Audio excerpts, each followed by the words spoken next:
I don't know what to do with my life. I don't know if my life is going to get much better. I think it's going to get worse.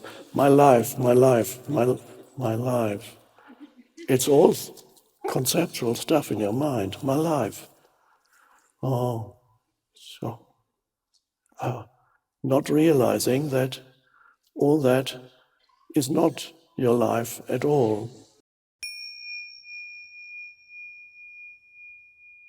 You are here because you're already going through the awakening process. You recognize that there is a truth to what I say. You are already, that which recognizes this truth is the awakening part in you. That which has brought you here is the awakening consciousness in you that recognizes that what's the importance of these words. They're only words. They're only pointers, but they point to a very deep reality. Jesus is also taught the same thing, but it's not recognized in most churches or any churches.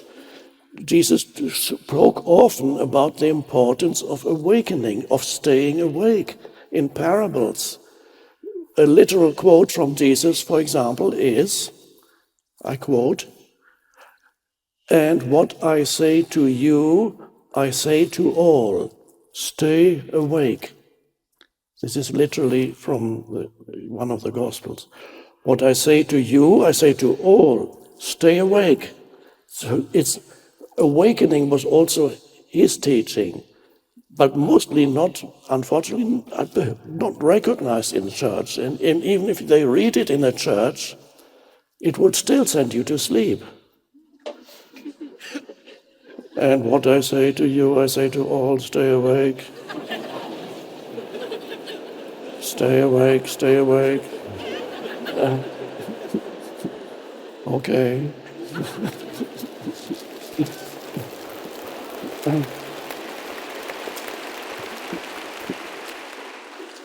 And now, sometimes you have the term enlightenment too. You have, in various traditions, used different terms to talk about the same thing. Awakening, liberation, salvation. Liberation, by the way, obviously means liberation from yourself, from the egoic self, from a ultimately fictitious sense of identity.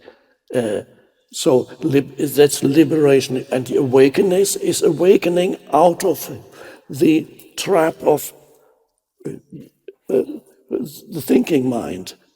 You awaken out of that. Now, why do you use awakening?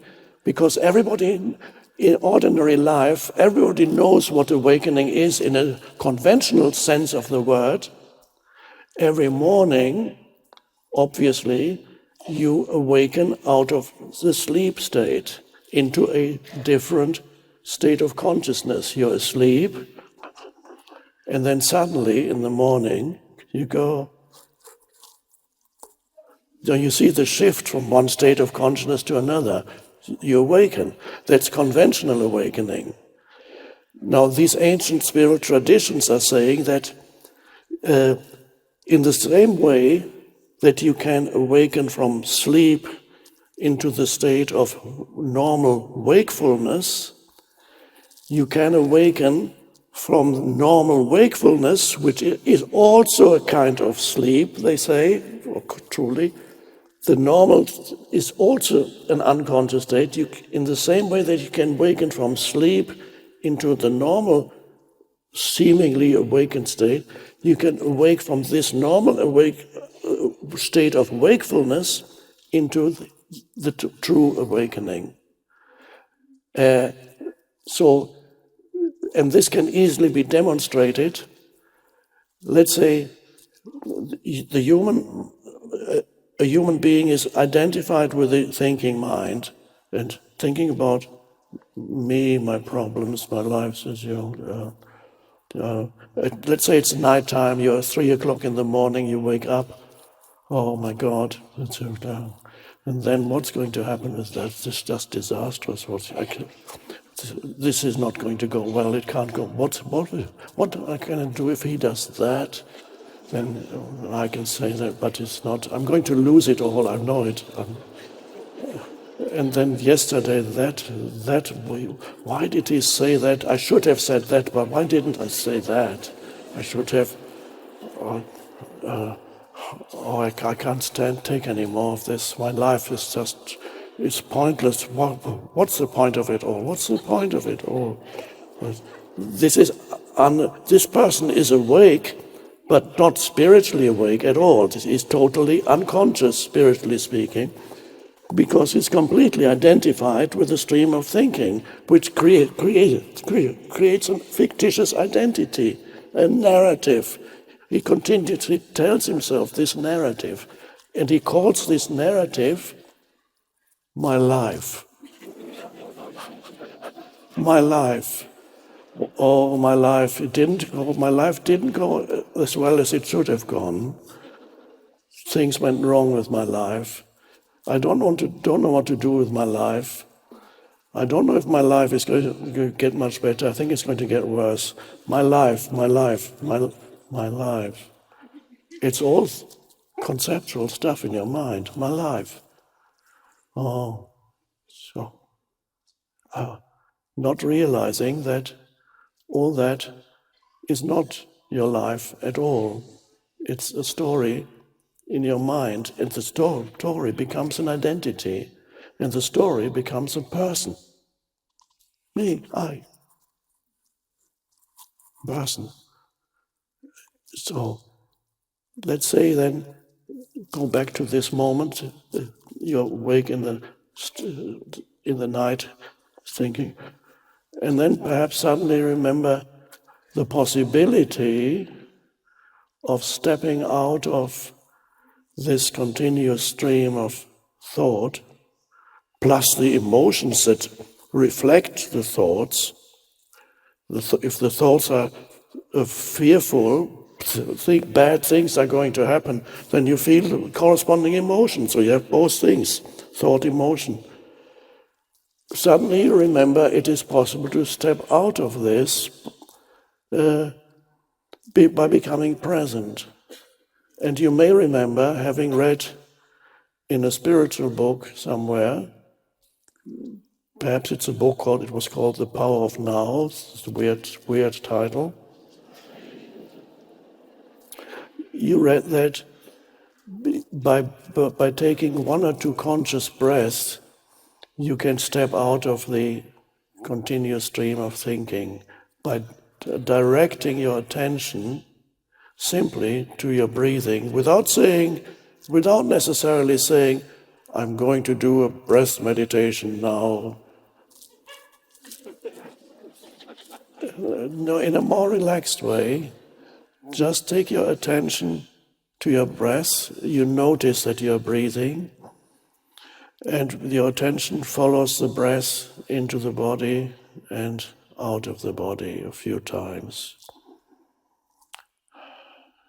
And you will notice you can't do much thinking anymore, because you can either follow the breath with your attention or think, but not both. You cannot think and be aware of your breathing at the same time. The moment you start thinking, you lose awareness of your breath.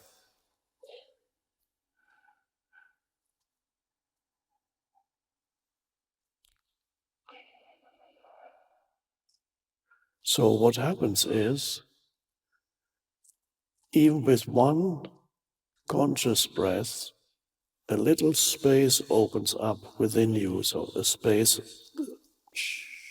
where before there was just the clutter of thoughts, suddenly there is a space of stillness.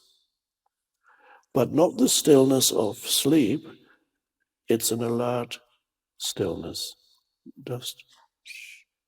And the thought subsides briefly. A moment of just awareness without the interference of useless thought.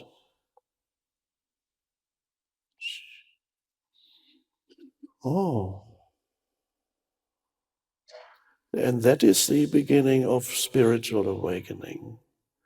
And that is, so breath is one of the ways in which you can enter that state of presence. It's not the only way, but it is one of the ways, a very good way, of entering the state of presence.